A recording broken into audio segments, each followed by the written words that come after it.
How much has been spent on the war so far? We don't have that figures right now. I think in part because it's fluctuating on a day in, day out basis. But it's one of the reasons we want to are studiously reviewing.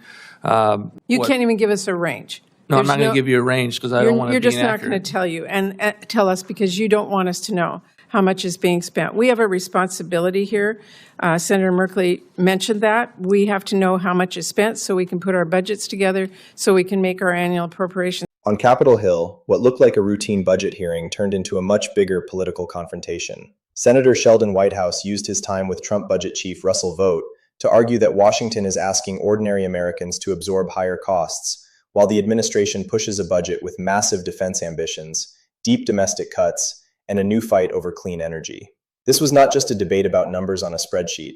It was a fight over war spending, electricity bills, gas prices, and whether either party still gets to call itself serious about the debt. So I want to talk a little bit about deficits and debt, because when I chaired this committee and I had hearings into what climate-driven extreme weather portends for insurance, mortgage, and real estate markets, my Republican friends came here constantly to say, oh, but the debt, oh, but the debt, oh, but the debt. But if you take a look at where things are going, in Trump's first term, they added $8 trillion to the debt. And the recent billionaires bill, this one right here, is north of $4 trillion, $5.5 trillion if made permanent. And the role of this committee in making things worse, not better, on the debt is part of the problem. The tax scam bill, as we refer to it on our side, that the Republicans put through for their rich friends in the first Trump administration was $2 trillion of that, and that had to come through this committee to get to reconciliation, to be able to push those rich people's tax cuts on a party line basis. Whitehouse's first move was to hit Vought on fiscal credibility. His argument was simple. Republicans cannot wave the debt around as a warning when Trump's own record and signature tax policies help drive it higher. That basic line has support in the broader budget record. The Committee for a Responsible Federal Budget says gross federal debt grew by about $7.8 trillion while Trump was in office, and separately estimates Trump-approved policies added about $8.4 trillion over a 10-year window. On the 2017 tax law alone, the Congressional Budget Office said the act increased projected deficits by about $1.9 trillion over 2018 through 2028. So I want to talk a little bit about deficits and debt, because when I chaired this committee and I had hearings into what climate-driven extreme weather portends for insurance, mortgage, and real estate markets, my Republican friends came here constantly to say, oh, but the debt, oh, but the debt, oh, but the debt. But if you take a look at where things are going, in Trump's first term, they added $8 trillion to the debt. And the recent billionaires bill, this one right here, is north of $4 trillion, $5.5 trillion if made permanent. And the role of this committee in making things worse, not better, on the debt is part of the problem. The tax scam bill, as we refer to it on our side, that the Republicans put through for their rich friends in the first Trump administration was $2 trillion of that, and that had to come through this committee to get to reconciliation, to be able to push those rich people's tax cuts on a party line basis. That exchange matters because it expands the story beyond one senator's attack line. Whitehouse was framing the budget as a document detached from the real cost of Trump's foreign policy and domestic energy choices. Murray made that tension even harder to ignore. If the administration is asking Congress to bless a sweeping fiscal vision, while simultaneously refusing to give lawmakers even a rough public estimate of war costs, then the hearing stops being a budget presentation and starts looking like a credibility test. You have no idea, none, how much has been spent on the war so far? We don't have that figures right now. I think in part because it's fluctuating on a day in, day out basis. But it's one of the reasons we want to are studiously reviewing. You can't even give us a range. No, I'm not going to give you a range because I don't want to be inaccurate. You're just not going to tell you and tell us because you don't want us to know how much is being spent. We have a responsibility here. Senator Merkley mentioned that. We have to know how much is spent so we can put our budgets together, so we can make our annual appropriations. And I just find it outrageous that as director, you're not willing to tell us what those costs are. It's your job to know. So I want to talk a little bit about deficits and debt, because when I chaired this committee and I had hearings into what climate-driven extreme weather portends for insurance, mortgage, and real estate markets, my Republican friends came here constantly to say, oh, but the debt, oh, but the debt, oh, but the debt. But if you take a look at where things are going, in Trump's first term, they added $8 trillion to the debt. And the recent billionaires bill, this one right here, is north of $4 trillion, $5.5 trillion if made permanent. And the role of this committee in making things worse, not better, on the debt is part of the problem. The tax scam bill, as we refer to it on our side, that the Republicans put through for their rich friends in the first Trump administration was $2 trillion of that. And that had to come through this committee to get to reconciliation, to be able to push. This is where Whitehouse tried to turn a partisan attack into an economic argument. He said the administration is suppressing cheaper clean power and forcing households to rely more heavily on pricier fossil fuel generation. The exact partisan motive he alleges is his accusation, not an established fact in itself. But the pricing mechanics he pointed to do have real support in energy market sources. The Energy Information Administration says wholesale electricity reflects the real-time cost of supplying power, and prices rise when more expensive generation has to be added to meet demand. ISO New England has also written that wholesale power prices in the region are directly linked to fuel costs, and that natural gas plants often set the market price. Remarks. It's important, Director, to hear the President's vision and priorities for resourcing the people's government to provide for the common defense. It's important to hear about the President's vision and priorities for stewarding the people's treasure to promote the general welfare of the public. And it's important to hear the President's vision and priority for resourcing the government to protect and preserve our children's future and to secure the blessings of liberty for the next generation. That's why I think this is the most important committee in the United States Congress, Russ. And that's why meetings like today and discussions and debates like today, I think, are paramount for the governing of our great nation. With that, I'm just going to jump into yielding myself such time as I may desire.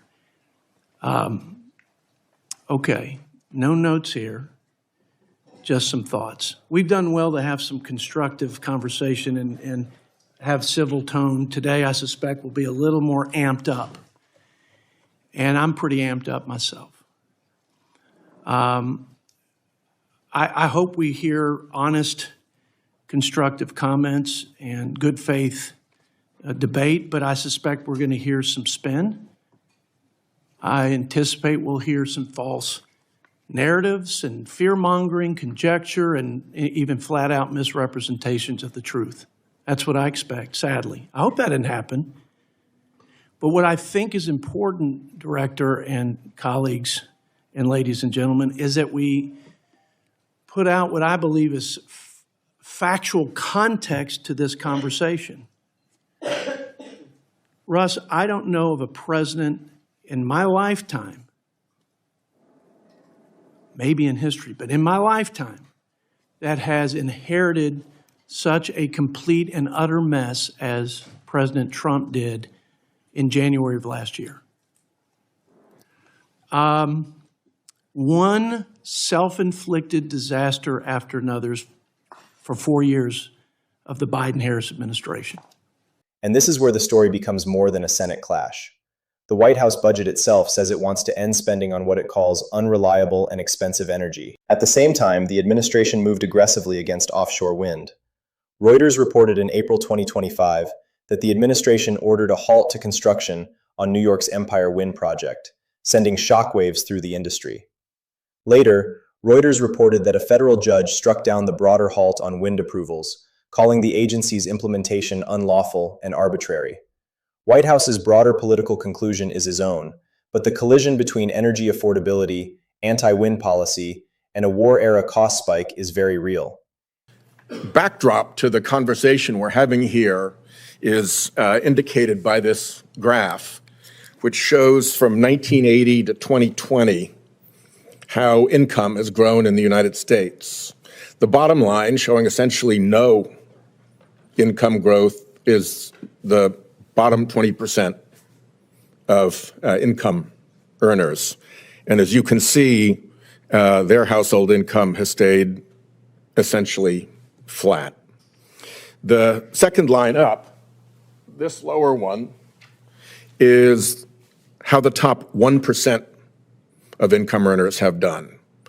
They're up 600% nearly, compared to near 0% for the working people in that lowest 20%. And if you look at the topmost line, that's up more than 800%, that's the top 0.01%.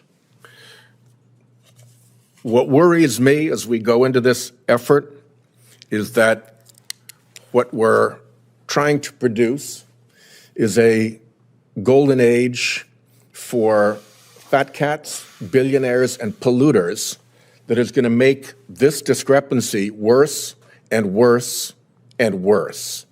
And it is in that context that I would like to ask you some questions about these executive orders. President Trump fired off 26 executive orders, I believe, his first day. Are you familiar with them?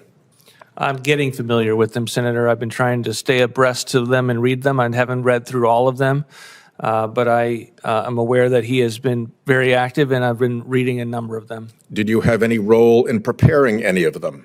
Senator, that's part of the deliberative process that the transition goes through, and I'm not going to invade that deliberative process. Wait.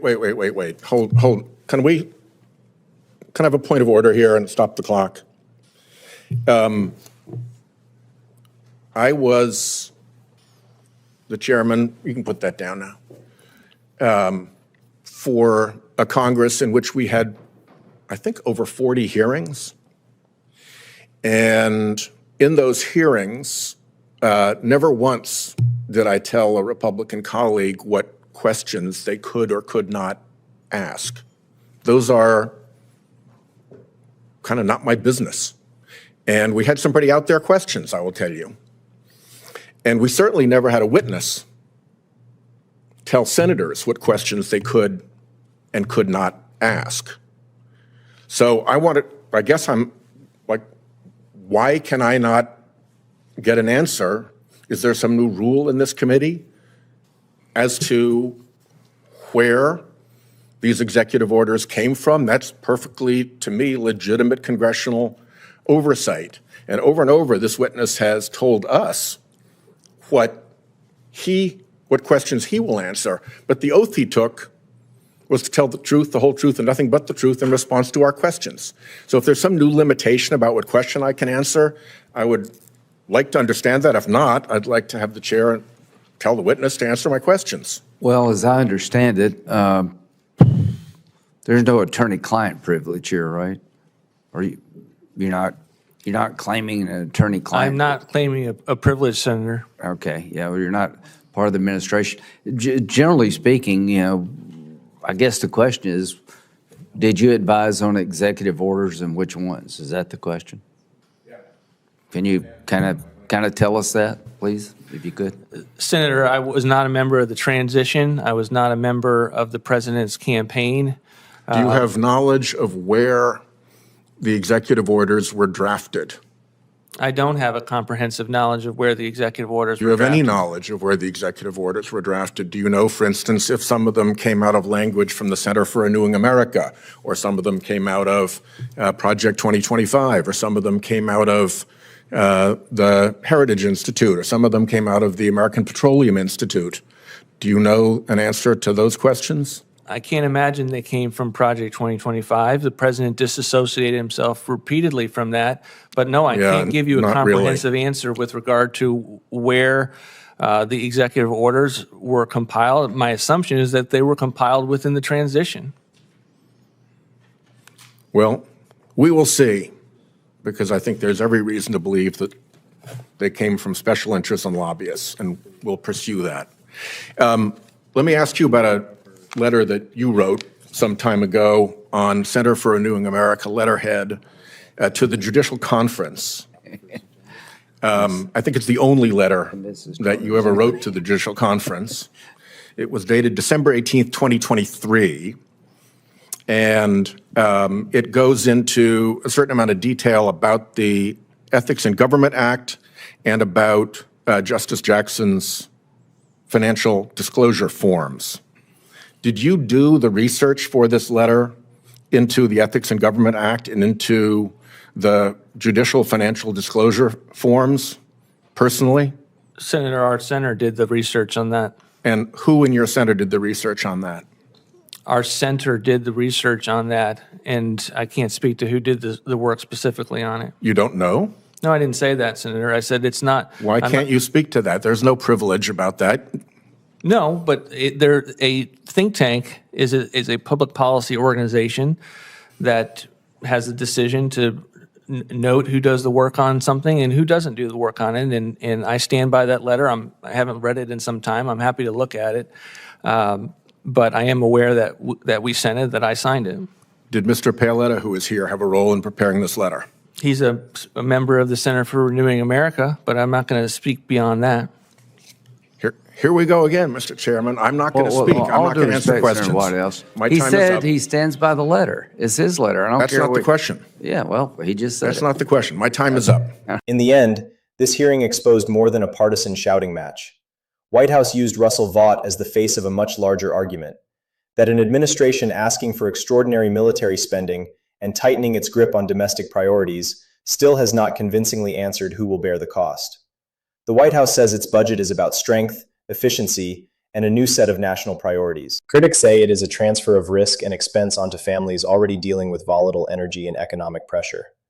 Congress still controls the purse. So this hearing was not the final verdict. It was the opening statement in the next fiscal war, and the people watching from home will feel the outcome not in committee rhetoric, but in taxes, utility bills, and prices at the pump.